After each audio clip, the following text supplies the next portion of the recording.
The sky was clear above Earth, blue, calm, perfect. People all over the world were watching the same thing, huge silver ships, slowly entering the sky, shining in the sunlight. The ships were not from Earth, they were from far, far away. The Galactic Council had finally come. Cameras were rolling. News anchors spoke in excited tones. Streets were filled with people holding up signs. Welcome to Earth. Children pointed at the sky. Some smiled, some stared in silence. It was the biggest moment in Earth's history. First contact, but official this time. The Council had sent its diplomats, not scouts, not scientists, real diplomats, here to speak. They had always looked down on Earth before. The humans were too new, too loud, too emotional, but something had changed. The Council had sent their ships with smiles, thinking Earth would be happy, small, and ready to follow the rules. The Council ships came slowly, proud, and bright. 5 long silver cruisers in perfect shape, glowing blue from underneath. They hovered over New Geneva, the floating capital above what was once Europe. A huge landing pad waited below, polished for weeks. Flags flew. Music played. It was a show. From one of the ships a message was broadcasted in many languages at once. We come in peace. We come in hope. We come to welcome Earth into the stars. The people cheered. Applause filled the air. But then, something happened. The sunlight faded. People looked up again. The bright sky turned dull. Shadows spread across the buildings, over the crowds, over the alien ships themselves. At first, no one understood. The sun hadn't moved. The clouds were still gone, but something was above. The diplomats looked up from their windows. The crowd fell silent. The cameras kept recording, but the reporters stopped talking. In orbit, just above the alien ships, something massive had arrived. It made no noise. It didn't flash or fire. It simply floated there, casting a shadow so large, so still, that the very air seemed to pause. A ship, but not just any ship. It was Earth's ship, and it was enormous. The Council's diplomats had seen thousands of ships across the stars. They had seen battle fleets, exploration units, cargo planets with engines. But this was not normal. It was a ship bigger than anything they had ever logged. Not sharp or thin like warships. It was calm, heavy, designed with layers and curves. Its hull glowing gently like something alive. The size was beyond logic. It stretched like a small city in orbit, but made not a single sound. The alien scanners tried to read it. No data came through. One diplomat blinked. What is that? Earth sent no message, no greeting, no sound. The Colossus had arrived. That was the name the humans had given it. A name no one in the Council had ever heard before. It had never been shown, never listed, never spoken of in meetings or scans. The alien ships hovered quietly below. Their lights blinked slowly, unsure. The humans didn't move. Down on Earth, the crowd didn't cheer anymore. Everyone looked up, confused, curious, and slowly nervous. The moment felt heavy, not with fear, but with something deeper. A question no one had the answer to. Why? Why was this ship here? And why now? Inside the Council ships, whispers filled the air. They did not say they had such a ship. Where did it come from? Why are they silent?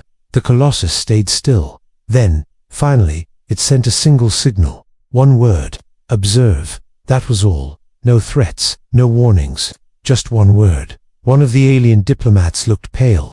They're not speaking to us, she said. They're showing us. The humans had not come to talk. They had not come to ask. They had come to listen, to wait, and to let the others see. From space, the Colossus glowed gently, its shape hidden behind clouds and sighs, but its presence louder than words. The silence from Earth wasn't weakness. It was something else. The Council's voice had ended, and, in its place, only silence remained. But it wasn't empty. It was full of meaning, full of something the diplomats had not expected from Earth. Power, maybe. Patience, perhaps. But above all, it was warning, and they had just walked right into it. The Colossus did not move. It hovered above Earth like a moon that had not been there before. It gave no sound, no signal, no lights other than its soft glow. But its presence was felt deep, silent, and heavy. Inside the Council ships, the diplomats sat still. Their welcome message still floated in Earth's skies, repeating slowly, but no one was listening anymore. The people on the ground stared upward, their voices gone, The streets that were full of cheers were now quiet. The Colossus had stolen attention without speaking. One of the alien captains looked at his display. "It's not answering our scans," he said in a calm but uneasy voice. "It's just there." Another tried to focus a deep scan. "It has no heat signature, no engine trails, no radiation signs. This should be impossible." They had traveled across thousands of star systems. They had seen massive space stations, ancient relics floating in black space, and living ships made of crystal and thought. But this was something different. Not a mystery because it was hidden. No, it was a mystery because it wasn't even trying to hide. The Colossus did not hide. It simply refused to explain itself. Inside the Galactic Council's main ship, the highest-ranking diplomat stepped forward. He had trained for centuries to read the emotions of other species. He had solved conflicts across empires. But as he looked at the shape of Earth's ship above, something quiet filled his chest. Not fear. Something older. Wonder. He whispered to his assistant, "We always assumed Earth was behind in science. We thought they needed us. But what if they were not rushing to catch up? What if they were just ... waiting? Waiting for what?" The assistant didn't reply. The council had monitored Earth for over 100 years. They watched the humans rise fast, build faster, and speak even faster. They had small ships, they had simple defenses, but they were clever, always clever. Still, no one expected this. A ship that shouldn't exist, not at this stage, not with Earth's level of technology, unless ... unless it wasn't made using only Earth's knowledge. The diplomat turned back to the main screen. Where did this ship come from? That question was now moving through every corner of the fleet. In a quiet observation room far below the alien command center, a group of junior officers stared at the image of the Colossus. One of them zoomed in slowly. The shape of the ship was smooth but strange. It didn't have clear lines or flat metal plates. It curved like it had grown, not been built. The surface pulsed gently, almost like it was breathing. "It doesn't look like a ship," one whispered. "Maybe it's more than that. Maybe it's alive." They all sat in silence for a moment. None of their equipment could explain what they were seeing. On Earth, no human leader gave a speech. No warning was issued. The government buildings stayed quiet. The satellites continued to spin. Even the people below stopped asking questions. They simply looked up, just like the council. The world had changed, but no one had spoken. That's what made it harder to understand. Why bring out such a ship during a peaceful visit? Why now? In the background, old records were being pulled up. Alien analysts checked Earth's recent activity space research, new energy types, hidden launch signals. But there was nothing. No hint of a ship this size being built. No tests, no leaks, not even a rumor. It was as if the Colossus had appeared from nowhere, or had always been there, simply not shown before. One analyst found something odd, a strange transmission sent years ago from an old human station. It was ignored at the time, just static, repeating the same number, 031.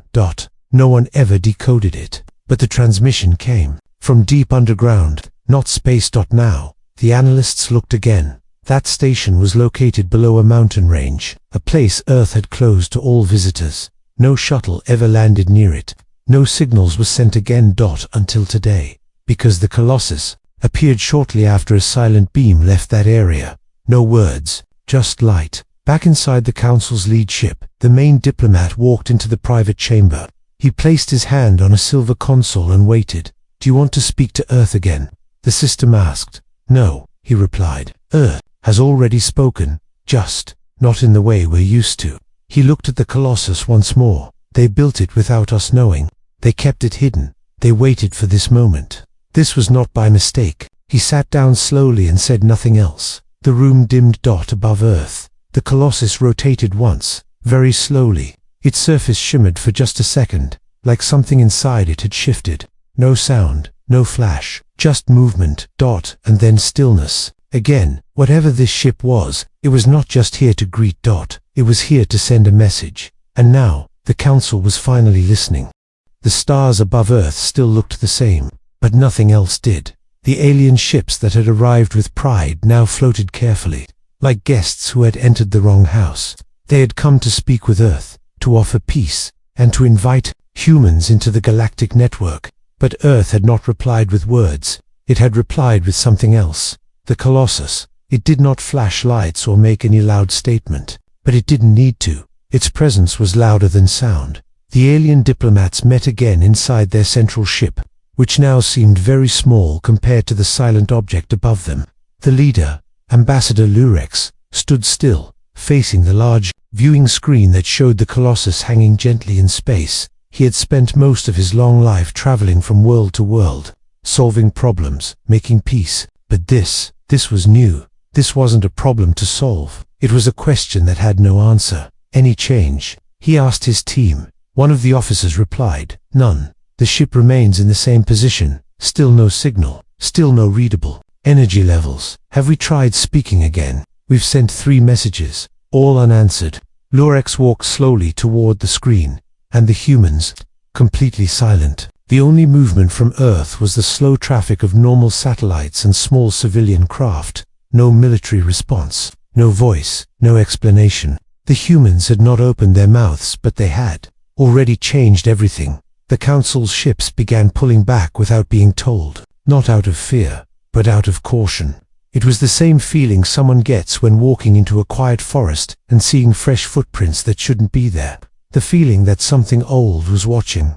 Aboard one of the research cruisers, a team of alien scientists gathered around a table, reviewing every known record of Earth's technology. Their goal was to understand how the humans had made a ship like the Colossus without anyone knowing. It has no clear engine ports, one scientist said. No signs of fusion or ion systems either, said another. What powers it? Asked a third. No one answered. The images of the ship's surface were strange. The material looked metallic but didn't reflect light in the usual way. Its edges were smooth but not made by machines, more like they were shaped by time itself. One of the younger researchers finally spoke. What if they didn't build it? Everyone turned. What if they found it? The room went quiet. No one had considered that. If Earth had not created the Colossus, then someone or something else had. And if that was true, then Earth had done more than surprise the Council. It had hidden something ancient, something deep. In the main alien ship, Ambassador Lurex sat back in his chair. He watched the Colossus again. Slowly, he noticed something strange. The ship wasn't just floating. It was positioned directly between Earth and the Council fleet. Like a shield, he tapped a button on his armrest. Tell me, is it possible this ship isn't here to speak to us at all? What do you mean, sir? His assistant asked. What if it's not answering? Because we were never the ones it was meant to face. Everyone stopped moving. The thought hit hard and fast. Maybe the Colossus was not Earth's greeting. Maybe it was Earth's wall, a protective barrier. Suddenly, the ship rotated again, just slightly, and a faint blue ring appeared near its center. Not a weapon, not a signal, just a change.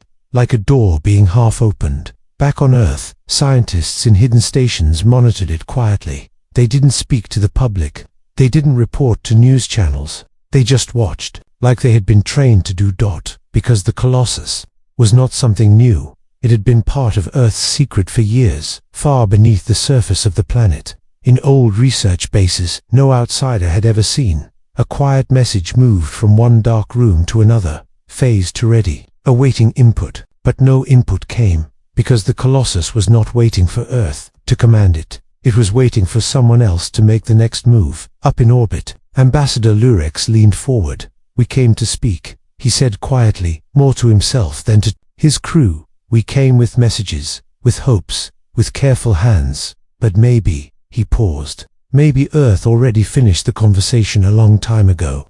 He stood up and gave an order that shocked his staff. Shut down communications. No more messages, sir. They are not ignoring us. They are observing us. Let them. And with that, the Council's message beams were cut. For the first time in history, Earth and the Galactic Council shared complete silence. But somehow, that silence said more than any words could. It was not cold. It was not warm. It was something else entirely. And somewhere deep inside the Colossus, something stirred. A soft light blinked, then stopped, and then, once again, all was still. The silence stretched longer than anyone expected. Hours passed, then a day, then 2. The Colossus did not move. It remained above Earth, like a silent moon made of metal and mystery. No energy pulse, no message, no light beyond its soft blue lines. It did not ask for attention, but it received all of it. The council's diplomats, once full of plans and speeches, now spent most of their time watching. Even the busiest minds had grown quiet. Everyone was waiting, but for what? They still didn't know. Inside the Galactic Council's main ship, a soft alert tone broke the silence. A low-level analyst had discovered something strange. She walked quickly through the long hallway, past diplomats and officers who barely looked up. All eyes were still on the Colossus, but what she had found could not wait. In the command chamber, she stood before Ambassador Lurex and held out a thin black tablet. "We've found something. From Earth's history." Lurex raised an eyebrow. "Go on." She touched the screen. A series of old human video files played. Most of them were public news clips, scientific announcements, and space achievements. But one stood out. It was a short message, a recording from 22 years ago. It came from a deep observatory station, buried under ice, located in the northern polar region. The station had sent only one transmission before shutting down permanently. The message had no words, just a slow tone, a long, deep hum, and then a strange pattern of pulses, like a heart beating through metal. Lurex narrowed his eyes. "That rhythm ... is that similar too?" The analyst nodded. "The same energy signal we see from the Colossus now. Almost exact." The room grew quiet again, so it was not new. The Colossus had been there. It had just not been awake. Back in Earth orbit, the alien research ship tried another scan.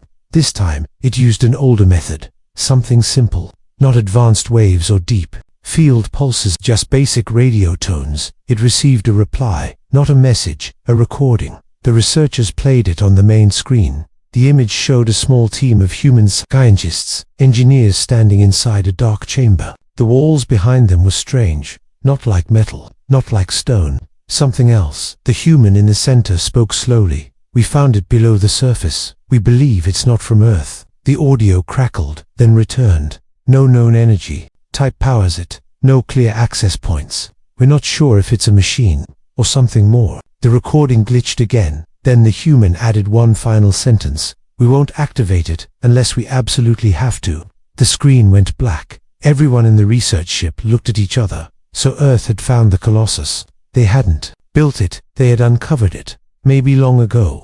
Maybe even before the Council had started watching them closely. Ambassador Lurex now paced slowly across the viewing deck of his ship. He watched the quiet planet below. The oceans, the continents, the clouds moving gently. And above it all, the silent guardian floating like a secret, finally revealed. "Why didn't they tell us?" one of his assistants asked. Lurex didn't respond right away. Then he spoke, softly, "Because telling us would have changed how we saw them. Maybe Earth wanted to be seen as simple, peaceful, normal. But now," Lurex nodded slowly, "now we're forced to see the truth. Not because they said it, but because they showed it." Back in the observation room, one young diplomat asked a question that echoed through the minds of many. If the Colossus wasn't built by humans, then who built it? The silence that followed was colder than before. That question had no answer, but another question now floated in its place. If Earth found something this powerful and chose to hide it, then what else had they found? What else were they still keeping hidden? Late that evening, on the quiet side of Earth, a private human satellite blinked to life. It did not send any data. It simply turned its camera upward and began recording. Its focus was not the Colossus, it was looking far beyond it, into the deep black of space, towards something faint, something far, as if Earth knew something was out there, as if the Colossus wasn't here to impress, but to prepare. Inside the Council ship, Lurex now stood alone. He whispered to himself, "We came to teach. Maybe now, we must learn." Above them, the Colossus continued to float, silent, still, a question with no voice, a shape with no history.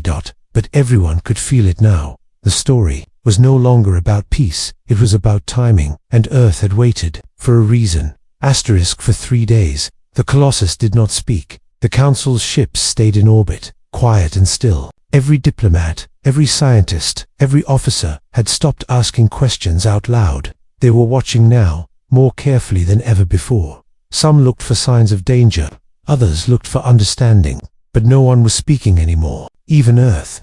Down on the planet, human cities looked peaceful. People still walked their streets, shuttles still moved through the skies, and news broadcasts returned to normal.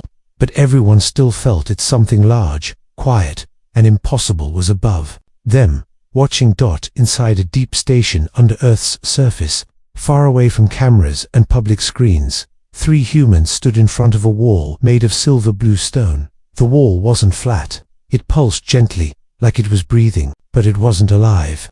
Not in the usual sense. It was part of the Colossus. They were standing inside it. Yes, part of the ship was underground, or maybe it had always been. The man in the center, wearing a plain black uniform with no name or rank, spoke softly. "It's responding again."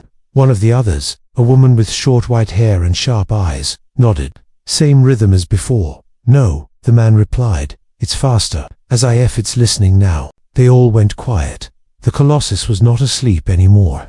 It had never truly been off. It had only been waiting. Waiting for a moment that humans did not plan but understood would one day come. Back in orbit. Inside the Council's main ship, Ambassador Lurex sat in a private chamber. The room was dark except for the soft glow of a screen showing Earth below. He watched the clouds move across the oceans. A message came in, from one of the outer listening satellites. It wasn't from Earth. It wasn't from the Council's ships. It was from deep space. A signal, faint, repeating. Old. He opened the file. It played a soft tone, rising and falling slowly, like a breath, then a pause, then again. There were no words, no data, no explanation. But Lurex had heard this before. Long ago, during a quiet mission at the edge of known space, his team had discovered a small object floating alone near a dead star. The object was smooth, shaped like a seed, and gave off the same slow rhythm. It didn't respond to scans. They brought it back. But after years of study, the Council gave up. They marked it as unknown tech and locked it away. But now that same sound was playing again, and the Colossus glowed with the same rhythm. Lurex stood. "What if Earth didn't just find this ship?" he whispered. "What if this ship found them?" In the research bay of the Council's fleet, one young analyst was piecing together a map. She had gathered strange human data from decades ago, signals, unusual energy bursts, deep mining projects that were later abandoned. She was tracing a pattern, and suddenly, she saw it. A line, not across the stars but across time. It pointed to one moment. The year humans left the Council's communication network without reason. No warning, no message. That was the same year the Colossus signal began deep underground. Earth didn't leave because they were falling behind. They left because they had found something, and they needed time. Back on Earth, in the quiet underground chamber, the silver blue wall pulsed again. The woman placed her hand on it, and this time, a symbol appeared. It glowed softly, 3 circles inside each other, slowly spinning in opposite directions. She stepped back. The man whispered, "That's new." "Yes," she said, "and it's not human." In orbit, the Council's fleet received a sudden transmission. Not a voice, not a video, a shared vision. Every alien on the ships saw it at once. It was not a dream, not a memory, not a message. It was an experience. They saw Earth, not as it was now, but as it had been long ago, still young, still wild. And then they saw something fall from the sky, not with speed, with care. It landed in silence and disappeared below the surface, and then darkness. Time passed. Then humans arrived, and they built over it. They lived above it, for thousands of years, until one day, they heard it. They listened, and they answered. The vision faded. The aliens gasped softly, sitting back in their seats, unsure of what they had just seen. The Colossus had not been made by Earth, but Earth had accepted it, and now, the Colossus was speaking again, in symbols, in sounds, in silence. A slow message formed across every alien display, one symbol at a time. It read, "You were not first, but you were chosen." The Council didn't understand what that meant, but deep in space, another signal replied, "Another ship. Faint. Far. Coming. Closer. Earth had not shown the Colossus to threaten. It had revealed it, to prepare. Asterisk. A sudden stillness hung in the air. The skies above the alien capital remained quiet, but the people below felt something had changed. The diplomats who once smiled confidently now whispered with uneasy eyes. Every screen in the city looped the same image: Earth's Colossus-class ship, floating quietly in orbit, casting a shadow over the planet. Inside the main council chamber, High listener Valeri stared out the large crystal window. They haven't spoken in 3 days, she said softly. Not a word, not even a ping. They're watching, said Elder Trevin, fingers nervously tapping the edge of his chair. They're listening, but saying nothing. That is worse. The humans had not sent any message, no explanation for why their largest vessel had entered orbit during peaceful talks. No threats, no weapons shown, just silence and presence. But to the humans, it wasn't silence. Commander Rayan of the Colossus watched the alien broadcasts from his chair, arms folded, calm but focused. He could see their confusion, their attempts to understand. He didn't smile. It wasn't a game to him. They want us to speak first, said the junior officer beside him. No, Rayan replied. They want us to leave first, or panic, or explain ourselves. But we don't owe them that. The Colossus wasn't there to start a conflict. It was a signal, a statement without sound. And for humans, that was louder than words. Down on the alien surface, strange things started happening. One of the listening towers designed to intercept all orbiting signals, working. Then another. The engineers found nothing broken, no wires burnt, no hardware moved. They simply stopped hearing. Are they blocking us? Asked a technician. VALAR. I shook her head slowly. No, they've just chosen silence as their voice. That night, people across the planet stared at the sky, watching the quiet dot. Some felt fear, some felt awe, but all of them knew one thing: this was not a mistake. The humans hadn't arrived early. They had arrived exactly when they meant to. Meanwhile, a small group of alien students decided to do what their leaders wouldn't. They sent a message directly to the human ship. It was a simple message. Why are you here? They waited. 1 hour passed, then 2. Then the message returned, not as sound, not as video. Just one image. It showed Earth glowing with lights from the surface, with stars behind it. In front of it stood the Colossus, silent and unmoving. Under the image were 3 words: to remember peace. The students stared at each other, unsure what to think. Back in orbit, Rayan closed the message log and whispered, "Let them figure it out. We remember too much to explain it easily." And still, the Colossus remained, silent, watching, waiting.